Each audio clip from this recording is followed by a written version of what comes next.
everybody, it's Rebecca here at Wine Mermaids, and today I am doing my September wrap-up.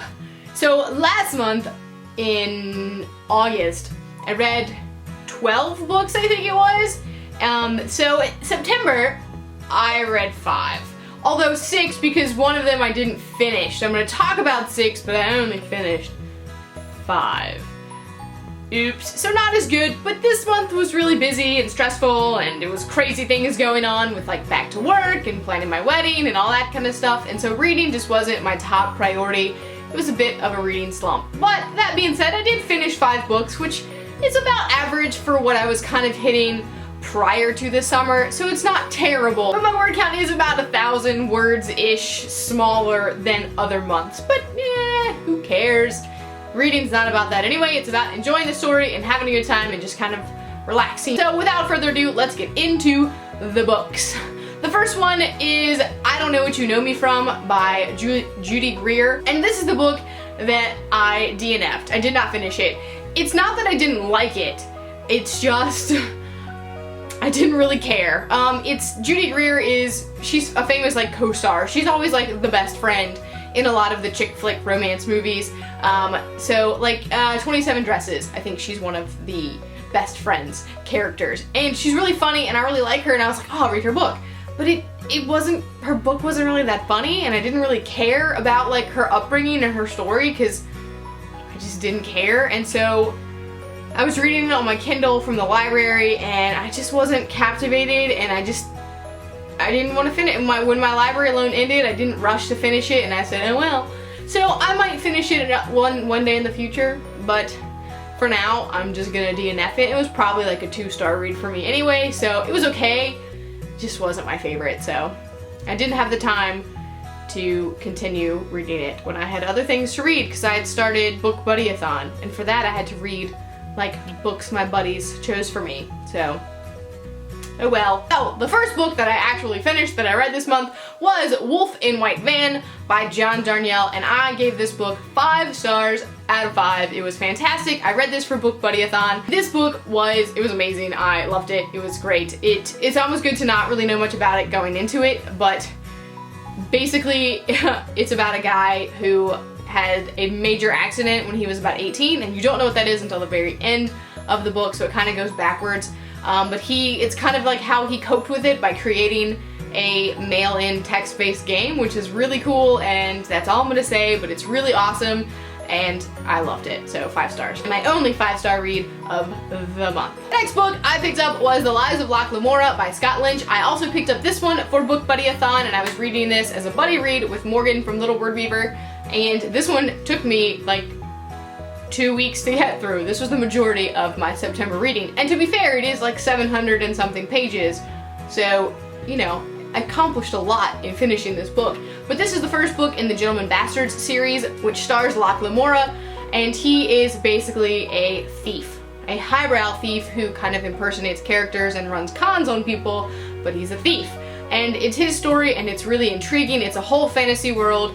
It is wonderful and fantastic and gripping, and there are plot twists, and it is just, I loved it, and I already bought the second book because it was that good, and I want to continue on with this series.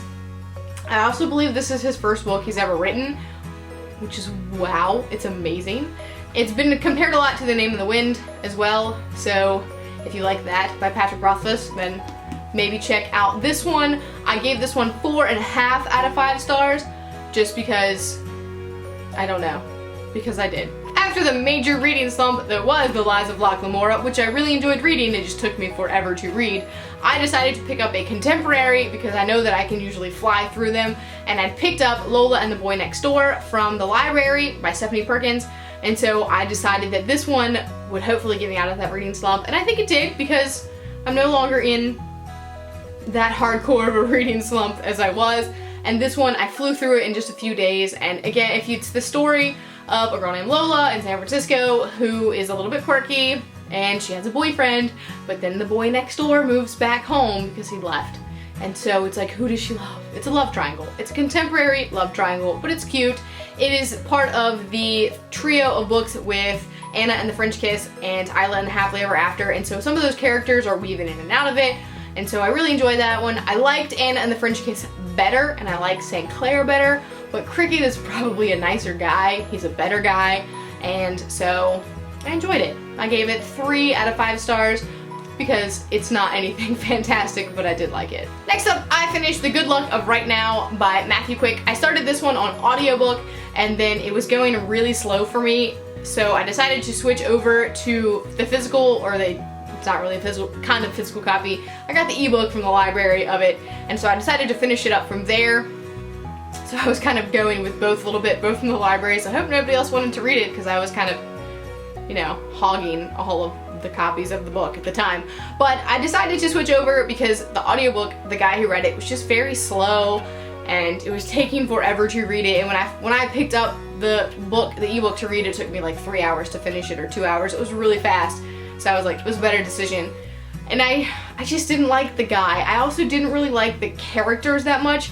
The Good Luck of Right Now is about a guy who, it doesn't ever say it, but he pretty much has he's somewhere on the autism spectrum.